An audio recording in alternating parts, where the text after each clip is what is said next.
In this video, we're looking at the Asus TUF gaming models of the 4070 Ti, and it's being replaced by the 4070 Ti Super at the same original MSRP. And that gives us 16 gigabytes of VRAM on the Super versus the 12 on the non-Super. That also gives us a larger memory bandwidth, which could help performance at higher resolutions and graphics settings. So we'll be looking at the absolute latest games. We'll be looking at path tracing. We'll be looking at upscaling on and off, frame generation on and off, all of that to see how this all plays out. Now, if you're watching this video, there's a good chance you are interested in upgrading your GPU, and a lot of people make a huge mistake. They shove their old GPU in the closet and it just sits there. Well, that's not helping you fund your upgrade, so you should fund your upgrade by selling your old hardware, and today's sponsor, Jawa.gg, can help you do that. Also, I can get you a $10 discount off your first purchase using code OWEN10. Follow the link in the video description and or pinned comment. Now, I know a lot of people feel like it's just a hassle to try to sell your GPU on the used market. Maybe you're thinking about selling it locally and you're like, I'm gonna get mugged on the, something like that. So basically, it can be as simple as this. You could list it yourself, take your picture, set your own price, all of that, or you can click get an instant offer to take all of the hassle out. It's literally 4 simple steps. You tell them about your GPU model and condition, they give you an instant offer. You print your free shipping label, they factor the shipping price into the price they quote you, and you mail them the GPU, they inspect it, make sure everything checks out, and most sellers get paid within 1 business day after the part is received. So use your old GPU to fund the upgrade, and check out the awesome deals at Jawa.gg using code OWEN10 to save $10 off your first purchase. Click the link in the video description and or pinned comment. And let's roll the benchmarks. I'll give you some final thoughts on these GPUs at the end. We'll start out in Alan Wake 2, which is one of the best looking and most demanding new games out there, and we'll start out without path tracing mode on, although we will certainly turn it on. Right now we're at the high preset at 1080p resolution. The high preset is the highest preset. There's just low, medium, high, although individual settings could be turned further. At these settings, we are seeing the Super take an 11% lead in the averages, and even larger lead in the 1% lows, although both GPUs are doing well at 102 and 92 FPS average.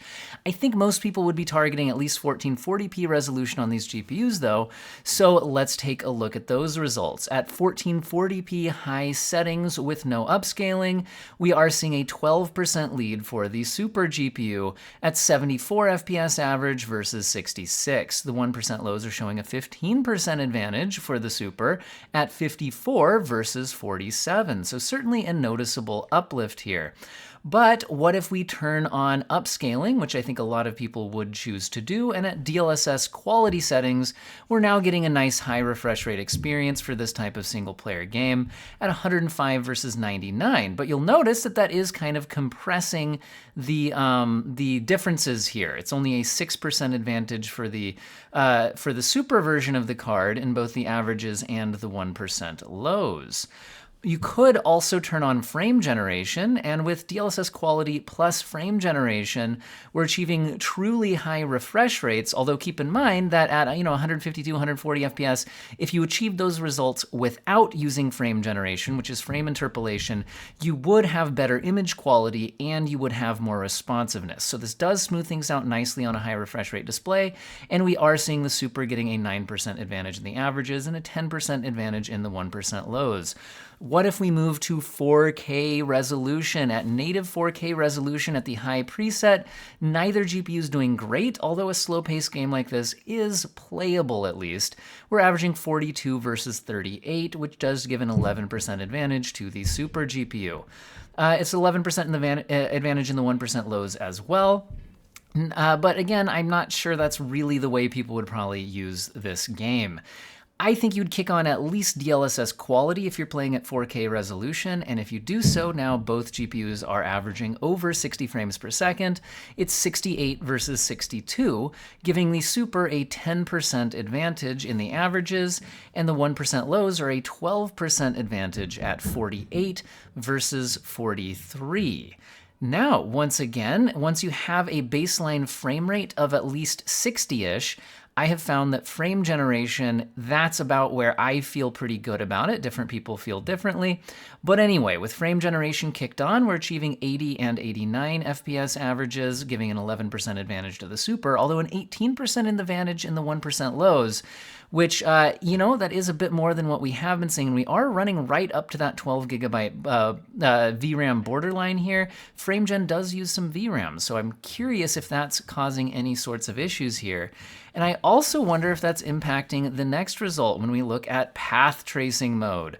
So, whether it's the VRAM or not, because we're not showing results over 12 gigabytes, or just the increased memory bandwidth or something like that, we are seeing a 29% lead in the averages for the Super at 54 versus 42 with the path tracing mode enabled. 31% advantage in the 1% lows. Now, those weren't great frame rates. If you kick on DLSS quality, then you're getting much higher frame rates. I don't love upscaling at 1080p, but it, especially with ray reconstruction, which we do have here, it does help things out a bit. And we're now getting 66 and 78 respectively, so still 18% advantage for the Super, so it's down a bit from the native result, but still quite a large lead and a 20% advantage in the 1% lows. If you leave on the quality upscaling, then I think frame rate numbers were high enough for frame generation to make a lot of sense. And we're actually seeing a 17% advantage for the Super at 131 versus 112, and a 25% advantage in the 1% lows at 100 versus 80. Again, keep in mind that achieving these frame rates without frame generation would look and feel better. So do always keep that in mind. And I am showing the latency counter down at the bottom.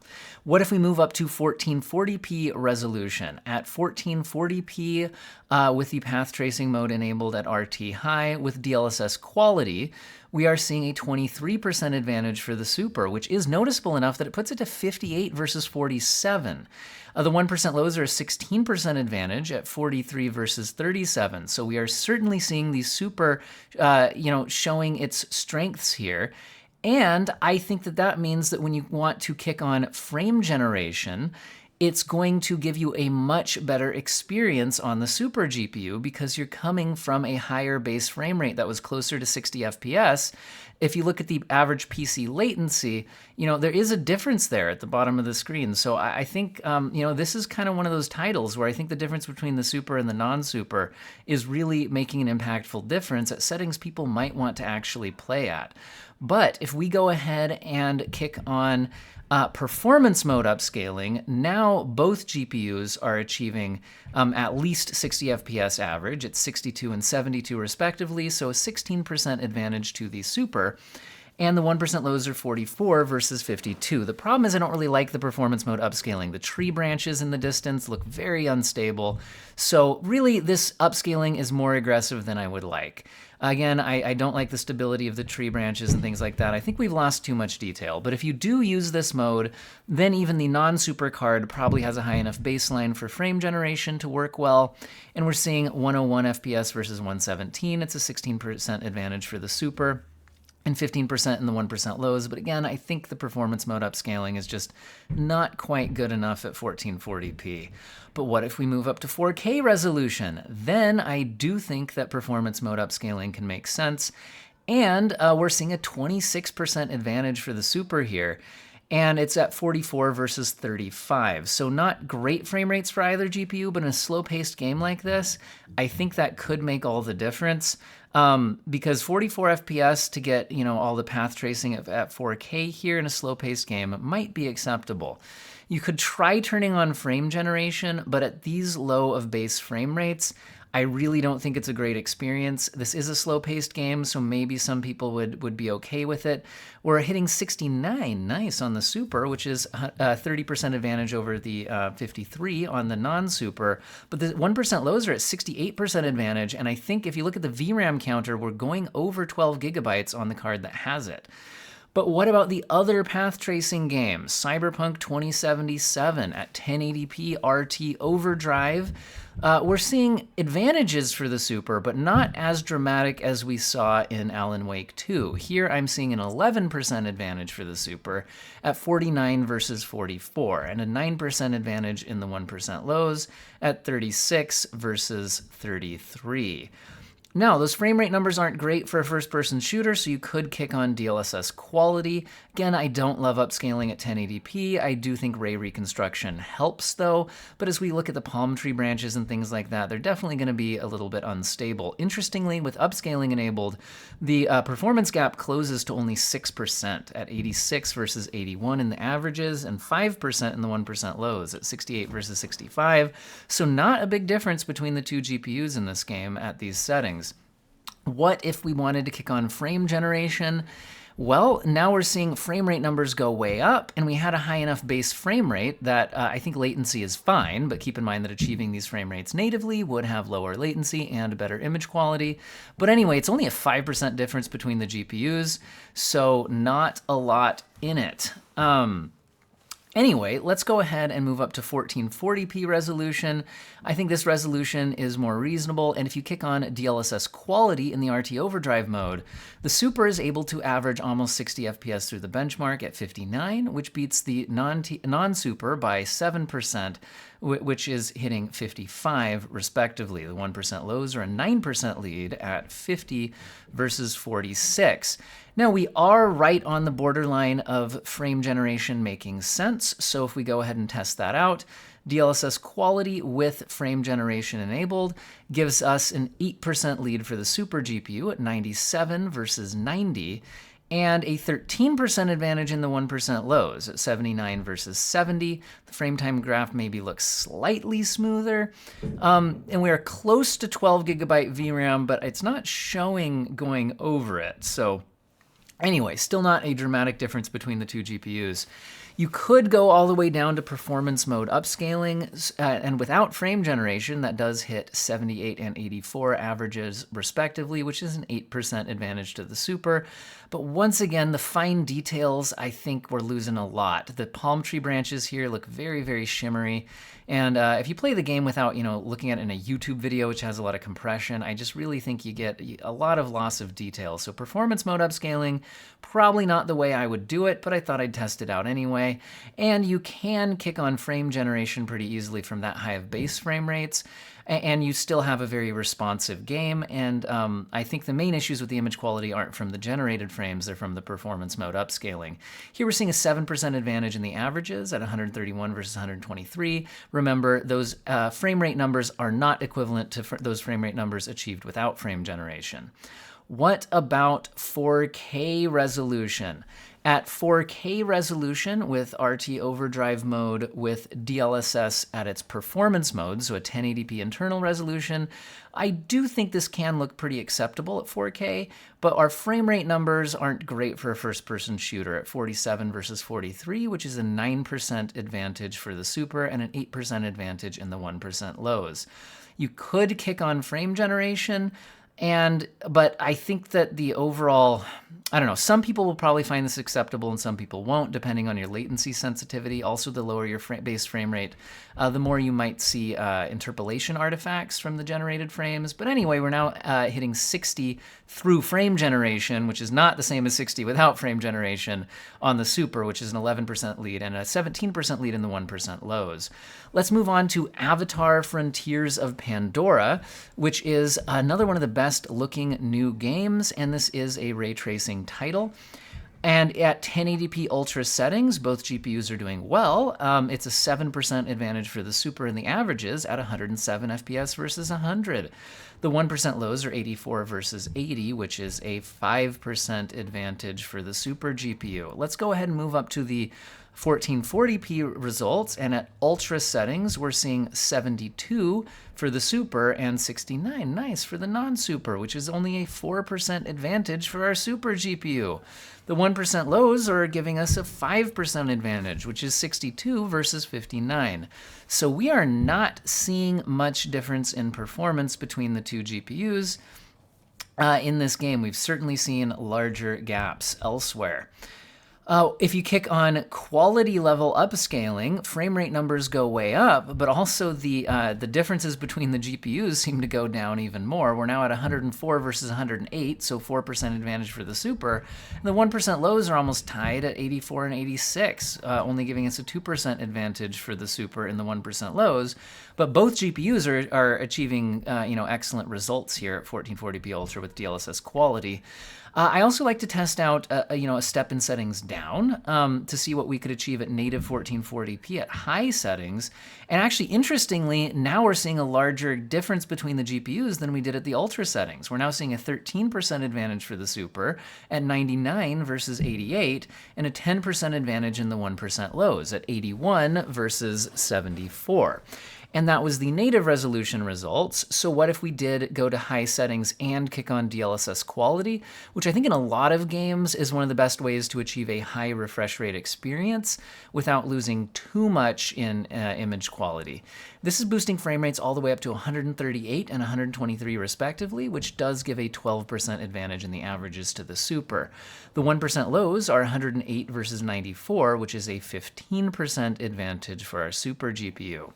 What if we moved up to 4K resolution at the maximum ultra settings? I guess technically maximum in the game menu. This game does have a hidden unobtainium settings. I'm not testing those here. It's just the built-in ultra settings. But anyway, we're seeing 40 FPS versus 37. It's an 8% lead for the Super, but I don't think these are the settings you're looking for, because for a first-person shooter, you'd want higher frame rates. The 1% lows are a 13% advantage for the Super, and the GPU that has more than 12 gigabytes is reporting allocation above 12. Whether that's really needed or not didn't seem to have too big of an impact on performance, but anyway, at 4K Ultra with DLSS quality, we're now seeing both GPUs achieve at least 60 FPS in the averages, with 60 on the 4070 Ti and 65 on the Super, which is an 8% advantage, a 10% advantage in the 1% lows at 57 versus 52. So that's definitely one option for graphic settings to play the game for about 60 FPS. If you want to play at native resolution, you could go down to the high settings, and now the Super is good for 55 FPS, whereas the 4070 Ti is only good for 49. That does give a 12% lead to the Super and a 10% lead in the 1% lows at 57 versus 52. I still think that's a bit lower than most people would want to be playing a first-person shooter on PC. And at 4K resolution, quality level upscaling looks very, very good. So if we do kick that on, we're now boosting frame rates to 86 and 75 respectively, and the advantage for the Super is now increasing to 15%. In the 1% lows, we're seeing results of 71 and 63 respectively, which gives a 13% advantage to the Super GPU in those 1% lows. But let's look at Resident Evil 4 Remake. I'm interested in this because it's an RE Engine game, and Capcom uses that in a ton of games. It's very performant, but it also allocates a ton of VRAM at 1080p max settings. But here we're seeing the Super take a 7% lead at 1080p max, which is 170 versus 159, and a 9% lead in the 1% lows at 140 versus 129. Both GPUs are performing excellently with smooth frame time graphs and high frame rates. What about 1440p resolution? Well, we're now seeing an 11% lead for the Super at 137 versus 123, and a 15% advantage in the 1% lows at 123 versus 107. The Super is allocating more than 12 gigabytes of VRAM, but the frame time graph on both GPUs is very smooth, and overall frame rates and 1% lows are very good on both cards. So it doesn't seem to be causing any concerns on our GPU that can't go over 12. At 4K max settings, the Super GPU is, again, allocating beyond 12 gigabytes, but the results aren't dramatically different. We're seeing 14% lead for the Super at 81 versus 71, and a 14% advantage in the 1% lows at 73 versus 64. Frame time graphs look pretty smooth on both, so it doesn't seem like too dramatic of a difference here. I was curious if turning down to the prioritized graphics preset would change the gap. This disables some settings like ray tracing, and also the VRAM allocation drops to well below 12. We're actually below 9 right now. But the gap between the two GPUs is now only 12%, so 95 versus 85, 13% advantage in the 1% lows at 85 versus 75. Not dramatically different lead versus what we saw at the max preset, though.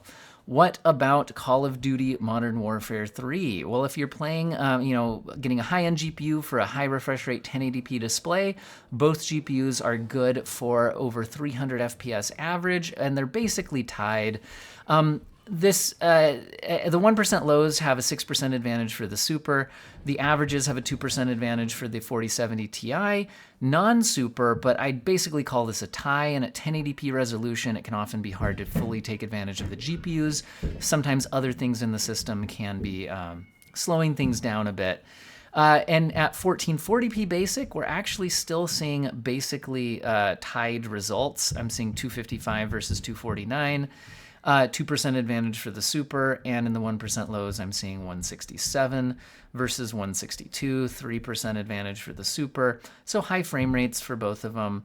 And if we move up to 4K basic settings, the Super gets a bit of a wider lead in the averages by 7% now at 157 versus 147. But the 1% lows are pretty much tied at 97 and 96. So basically, I don't think there's a big difference between which of the two GPUs you use in this particular game. So the advantages of, more VRAM and more memory bandwidth and all that don't seem to be doing a whole lot for you in that particular game at those settings. What about Starfield? Well, at 1080p Ultra, we're averaging 91 and 96 respectively. The GPUs are possible, like the CPU limitation isn't much beyond this, so it's possible there's a bit of CPU limitations in the city here as well at this low of a resolution. But anyway, it's a 6% advantage for the Super. The 1% lows are actually showing advantage to the non-Super, but again, it's more likely that we're seeing some variance in CPU-related results at those resolutions. At 1440p Ultra, we are showing a 8% lead for the Super GPU at 79 versus 73, and the 1% lows are a 7% advantage at 58 versus 54. So again, not a massive lead for the Super, but there is a lead for the Super, but again, single-digit advantages. What if you wanted to play the game with DLSS at the quality settings? Well, 1440p Ultra with DLSS quality gives the Super a 95 FPS average versus 89 on the non-Super. That's 7% lead in the averages, and the 1% lows are even closer, actually, at 65 and 63, respectively. So we're basically tied in the 1% lows.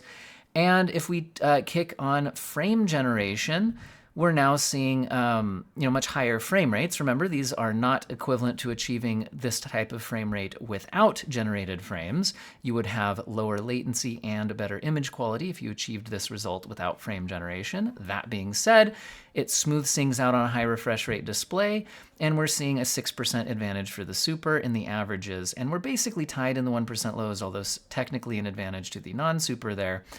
If we move up to 4K Ultra settings, we're seeing the Super take a 10% lead at 53 versus 48. The 1% lows are an 8% advantage at 41 versus 38. They're both definitely playable, and other areas of the game that aren't in cities would probably get even higher frame rates, but I still think most people would probably kick on DLSS quality if you're playing at 4K resolution.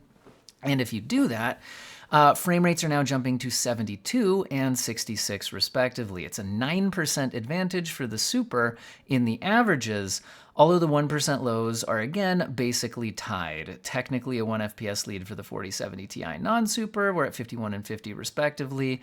I don't think there's a lot in those differences. I think the 1% lows can be affected by kind of little loading zones and things like that that can even be CPU related. But anyway, if you are achieving those types of frame rates, though, it might make sense to kick on frame generation. And if you do, we're now smoothing things out on a higher refresh rate display.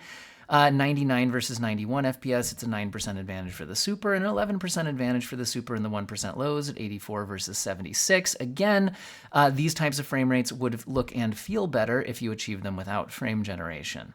If we move on to Baldur's Gate 3, we are incredibly CPU limited at 1080p, and we're still mostly CPU limited at 1440p ultra settings. But we'll start here. Here we're seeing basically our averages tied around 120 FPS, which really is about as fast as the 7800X 3D CPU that I'm using can go here. The 1% lows are showing a bit of a larger advantage for the Super, but the 1% lows here I think can often be a little CPU stutter related, so wouldn't read too much into them. At 4K ultra settings, we're getting more separation from the GPUs rather than just the CPUs. We're now mostly GPU limited, and it's a 10% advantage for the Super at 81 versus 74. The 1% lows are basically tied at 51 and 49, and again, I think the 1% lows in this game are more affected by the CPU and streaming things. Let's move on to Lords of the Fallen, which is an Unreal Engine 5 game. And this is the most demanding Unreal Engine 5 game I've tested. At 1080p ultra settings, though, these GPUs are doing well at 84 and 80 respectively. That is a 5% advantage for the Super. And as we round this corner, you'll see a spiky frame time graph on both GPUs, and I think that's Unreal Engine 5 traversal stutter, and that's what's affecting the 1% lows, so I wouldn't read too much into those differences there. At 1440p ultra settings, we're now seeing 62 FPS on the Super versus 58 on the non-Super. That is a 7% advantage for the Super. And, you know, this game's pretty demanding. This class of GPU only just averaging 60 FPS through this section. The 1% lows are a 2% advantage for the Super, but again, I think those are mostly related to that traversal stutter as we round this corner. Unreal Engine 5 responds very well to upscaling. I think the engine really is designed around upscaling in mind. If you kick on DLSS quality, things still look pretty good, and frame rates jump all the way up to 93 and 88 respectively. That's a 6% advantage for the Super. In the 1% lows, we're seeing 64 versus 62, which is a 3% advantage for the Super. Again, I think those are mostly related to the traversal stutter as you round the corner at the end. But at 4K ultra settings, both of these powerful GPUs still struggle. It's a 9% advantage for the Super at 35 versus 32, and a 7% advantage in the 1% lows at 29 versus 27. But honestly, these just aren't the frame rates you're probably looking for, so it would make a lot of sense to do something about that. So again, we've seen Unreal Engine 5 responds extremely well to upscaling. If you kick on DLSS quality, frame rates jump massively, up to 61 and 57 respectively, and that's a 7% advantage for the Super. The 1% lows are 47 versus 45, which is a 4% advantage for the Super. We're still seeing spikes in the frame time graph as we round this corner. So again, I think that is still somewhat traversal stutter related on those 1% lows. Let's look at another Unreal Engine 5 game. This one is RoboCop Rogue City. At 1080p epic settings, we're seeing 112 FPS versus 106, giving a 6% advantage to the Super and a 7% advantage in the 1% lows at 88 versus 82. So we can see that this game is certainly less demanding than Lords of the Fallen was at its maximum preset. But let's go ahead and try out 1440p. At 1440p epic settings, we're seeing 79 FPS versus 74, which is a 7% advantage for the Super. The 1% lows are 67 versus 63, which is a 6% advantage for the Super. And again, our frame rates here are pretty good. We are up in the mid to upper 70s on each GPU respectively there, so you might just play at these settings. However, we have seen Unreal Engine 5 respond very, very well to upscaling from a performance standpoint, and we're seeing that again here. If we kick on DLSS quality, frame rates jump to 110 and 105 respectively, so only a 5% advantage for the Super, and the 1% lows are 85 versus 81. Again, a 5% advantage for the Super GPU, but we're now achieving a nice high refresh rate experience for a first-person shooter game. If you're achieving those high of frame rates, then frame generation works pretty well. Your latency is still low, and there's not a lot of gaps between frames, so the interpolation artifacts are not usually too bad. And in this case, we're seeing 157 FPS versus 150, which is a 5% advantage for the Super, although the 1% lows are a 19% advantage. But again, these frame rates should not be conflated with this type of frame rate achieved without frame generation. Anyway, at 4K epic settings, we are seeing 43 FPS for the Super versus 40 FPS on the non-Super. That's an 8% advantage for the Super GPU in the averages and a 3% advantage in the 1% lows, where it's only a 1 FPS gap at 37 versus 36. Again, this is playable, but I don't think it's the best settings to use or the settings most people would use. Again, if you kick on DLSS quality, we see Unreal Engine 5 boost frame rates massively. We're seeing our frame rates jump to 68 and 64 respectively, which is a 6% advantage for the Super. In the 1% lows, we're seeing 57 versus 56, which is a 2% advantage for the Super. And I think we've seen enough benchmarks. Let's get some final thoughts. So what do I think about the Super upgrade on the 4070 Ti? Well, what do I think about the original 4070 Ti? It had two main issues. One was it was too expensive, and the other was 12 gigabytes of VRAM at that price point felt really, really bad. The 4070 Ti Super comes in at the same original MSRP, so it doesn't help the fact that $800 feels like a lot for a 70 Ti class card. But having the additional VRAM does at least make it feel like you're not buying a card that is, just a stupid amount of VRAM for the price that you're paying. 16 gigabytes of VRAM feels a lot better. Now, how much does it actually pay off in real-world performance? Well, as I think we saw in the testing here, the additional memory bandwidth and/or VRAM does pay off in certain new heavy workloads. Like especially we saw like Alan Wake 2's path tracing mode, where being able to actually get a higher base frame rate with only quality level upscaling enabled, having the additional VRAM and bandwidth to kick on frame generation and all that, to get you a really very good playable experience, a lot better than what you're getting from the non-Super card. And again, possible that both the VRAM allocation here as well as that additional bandwidth is playing into that. This here, I think, shows what might continue to be the case as we go further into the future of games over the next few years.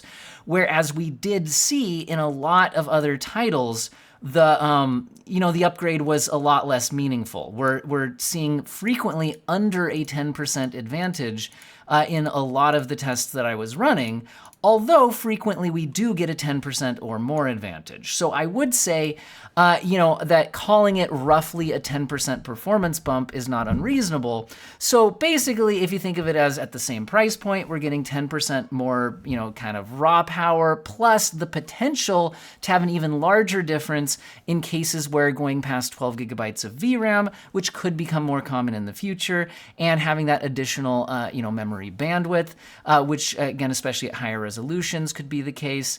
It's certainly nice to have, and we do see it pay off here. So this has improved the value of NVIDIA's $800 offering.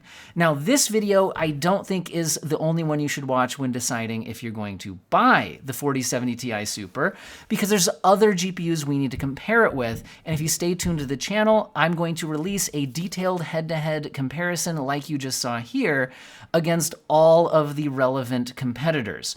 We'll look at the 7900 XT from AMD, which has recently dropped price to $710. We'll see if that price shifts at all additionally past here. So that'll certainly be interesting.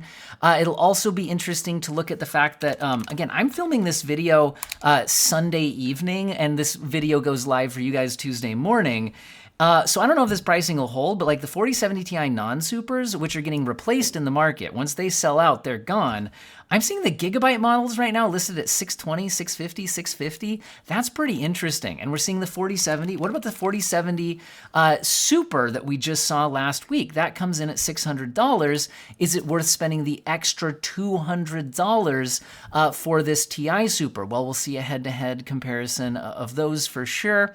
And again, is it worth stepping up to the 4080 or the 4080 Super that should be incoming soon? We don't have that yet. So again, a lot of comparisons comparison points that we'll want to see, so stay tuned to the channel for all of those detailed head-to-heads. And huge thank you to channel viewers and channel members. Clicking that join button to directly support the channel financially is just wow. I know not everybody is in a financial place to do that, so feel absolutely no pressure, but huge thank you to those who have. And that's a huge motivator that like people actually care that I run all the tests that I do at all the settings that I do, with all the ray tracing on and off, upscaling on and off, at sometimes multiple presets plus frame generation on and off in a bunch of the latest games.